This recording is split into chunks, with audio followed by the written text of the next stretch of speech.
Maïeco, le magazine économique de la Mayenne, présenté par Yannick Simonet. Bonjour Toine Nguyen, nous revenons vous voir à la Licorne au sein de la société Shortways.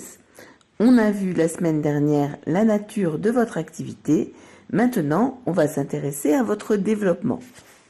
Votre équipe, combien êtes-vous? Alors nous sommes aujourd'hui une quinzaine, il y a quasiment la moitié en développement informatique, et puis l'autre moitié est tournée vers les clients, donc soit côté commercial, soit côté gestion des projets clients ou des clients existants. D'accord. Et tout le monde est à Laval?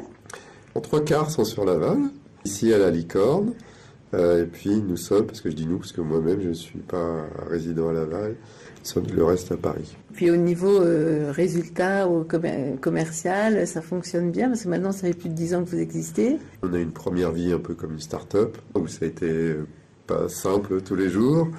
Depuis 2016-2017, on est rentable, et on a créé la plateforme telle qu'on l'a aujourd'hui, et on fait 1 million de chiffre d'affaires, voilà, avec une rentabilité nette de plus de 10% depuis 3-4 ans. C'est formidable. Donc voilà, on rattrape le temps. Voilà, c'est le travail qui paye sur la longueur. Et sur le travail aussi, le marché aussi qui voilà, on a moins de moyens, on a des gros concurrents qui sont beaucoup plus gros que nous et qui ont évangélisé le marché et qui ont créé un peu le marché. Ça a beaucoup aidé, ça aide beaucoup, clairement. Et vous avez dû faire une notoriété, construire votre notoriété.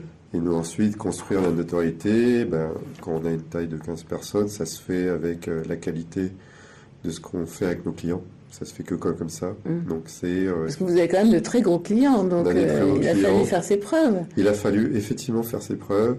Et dès le premier jour, dès le premier contrat, assurer une qualité de service irréprochable. C'est sûr qu'aujourd'hui, c'est peut-être plus facile en ayant votre carte de visite et les clients que vous avez de pouvoir convaincre de nouveaux. Oui et non, parce qu'on a entreprises. On a des concurrents. Sur le marché français, il y a 3 autres acteurs français, plus ceux qui ne sont pas français. Donc voilà, ça c'est que sur le marché français et par définition, tout le marché du logiciel d'entreprise, il est vraiment mondial et alors, très centré sur l'Europe de l'Ouest, l'Amérique du Nord, bien sûr, mais c'est par définition. Donc il y a des acteurs de partout. En fait. Donc il faut faire la différence. Et vous, votre différence, elle se situe où? Alors cette différence déjà, c'est qu'on s'est concentré sur une partie du marché, c'est-à-dire que on développe des expertises autour des logiciels RH que j'ai cités, ERP, donc finance, comptabilité, achat. Et une partie de notre discours commercial, du coup, est axée que là-dessus. Parce qu'à un moment, il faut cibler pour être meilleur dans le discours, pour construire un écosystème où on est mieux connu, avoir des partenaires dédiés où on investit, nous, du temps. Voilà, on peut pas tout faire avec nos moyens. Donc une des clés, c'est ça, c'est déjà de spécialiser là-dessus. Un deuxième élément, c'est et on est en train de le faire, de lancer un nouveau produit pour se différencier. Oui. Alors, pas très loin, ce produit, on est toujours dans le même domaine de l'accompagnement de l'utilisateur, de l'employé d'entreprise sur ces logiciels, c'est toujours pareil. Sauf que là, c'est un produit qui vise à fluidifier, on va dire, la relation. Quand il a besoin d'une question, il va appeler un expert ou une hotline. Donc c'est un logiciel qui va permettre de gérer cette discussion. Et la force de ça, c'est que nous, on sait où se trouve l'utilisateur, on sait dans quel écran. Donc en fait, au lieu que l'utilisateur dise, vous êtes peut-être déjà arrivé, dise ça marche pas. Oui. Vous ne savez pas tellement pourquoi finalement. C'est bloqué, voilà. Ça bug. Voilà. Et avec ce nouveau logiciel, on va voir ce qu'il y a sur l'écran. Donc on va pouvoir dire ça marche pas sur tel écran, sur tel numéro d'employé. C'est du SAV à distance. Oui, mais automatisé. Automatisé. Voilà, c'est-à-dire qu'on va pouvoir décrire le problème de manière un peu automatisée pour que l'utilisateur continue à dire ça marche pas, mais on va avancer sur le problème. On va rajouter du descriptif automatisé pour essayer de décrire au maximum les problèmes de l'utilisateur à sa place. C'est comme si vous aviez une panne de machine à laver, j'en ai une en ce moment, et au lieu de dire il fuit, je sais pas pourquoi, on prend en même temps la photo, on fait tourner la machine pour comprendre provenir la fuite, et ça on le fait automatiquement sans que l'utilisateur... Donner automatiquement les éléments pertinents pour que le SAV derrière puisse intervenir plus rapidement. Exactement. Et donc l'utilisateur sera dépanné. Plus rapidement également. Et peut-être que lui ne sait pas bien décrire... Il ne saura jamais bien décrire, enfin il y en a qui savent bien sûr. Oui. Mais la plupart des gens sont des néophytes en informatique, c'est des utilisateurs simplement d'applications.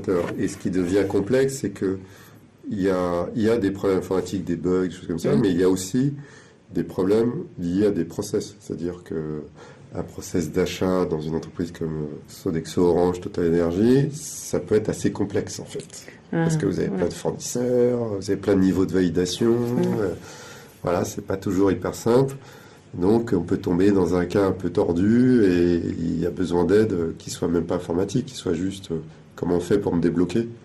Dans l'application, je peux plus appuyer parce que le système m'autorise plus, tout simplement.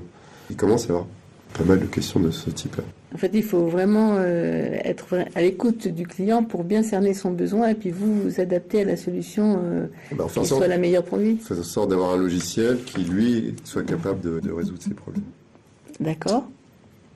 Et comment ça se passe? C'est vous, en général, qui allez démarcher les clients, c'est pas forcément eux qui viennent vers vous? Alors, on démarche, mais démarcher quand on est petit c'est pas complètement évident. On fait pas mal de marketing sur Internet. Oui. Aussi des événements, des salons.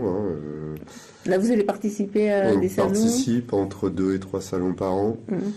Il y a des salons orientés RH principalement. Il y en a un là en octobre qui s'appelle Unleash. Alors c'est un salon plutôt international, mais sur tout ce qui est système RH. Et c'est en France ou... C'est en France, à Porte de Versailles. Ouais, c'est bien, comme ça vous avez aussi une visibilité dans les salons.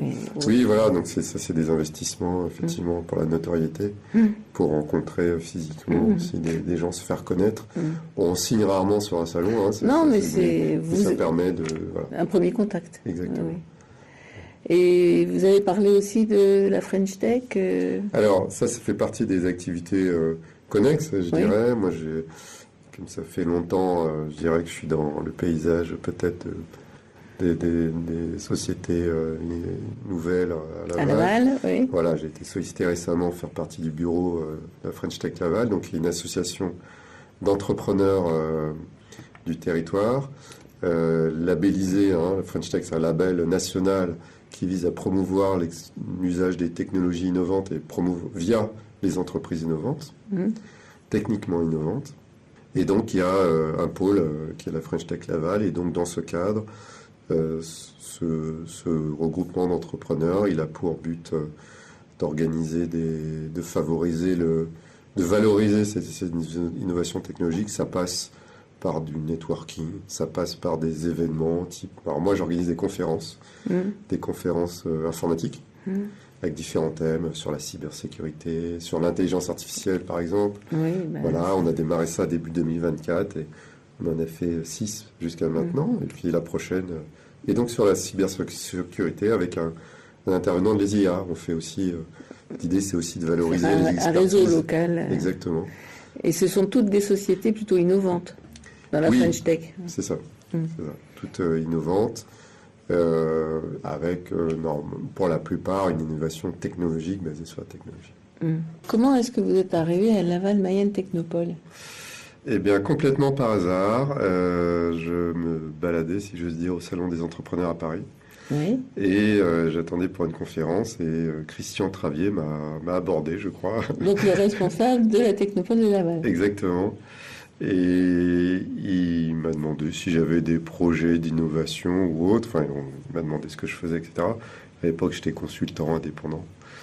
Et il m'a demandé si j'avais des projets d'innovation. Alors oui, j'avais quelques idées en tête. Et puis, il m'a dit, écoutez, si ça vous intéresse, on a un programme d'accompagnement des gens qui ont une idée, qui n'ont pas encore une idée très précise, mais dont le but est de vous former à créer une entreprise et avec une première étape de business plan, voilà, ça s'appelle le programme d'énergie.